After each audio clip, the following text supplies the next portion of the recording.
একটা কিচ্ছু পারছি না আমি। এই প্রশ্নগুলো যে আদৌ সিলেবাসের ভেতর থেকে এসছে কিনা সেটাই বুঝতে পারছি না আমি।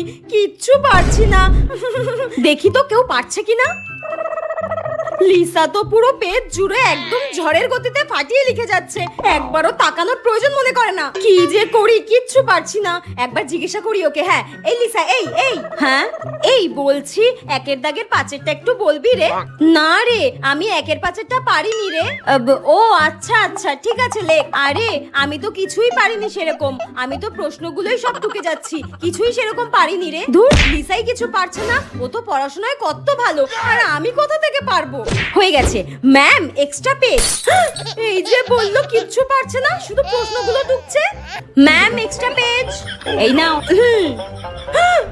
ব্যাস, এটা লিখলেই হয়ে যাবে। শালা কিচ্ছু পারছি না বলে বলে চারটে পেজ নিয়ে নিল। তুই বন্ধু নস, তুই বন্ধু নামে কাল নাগিনি।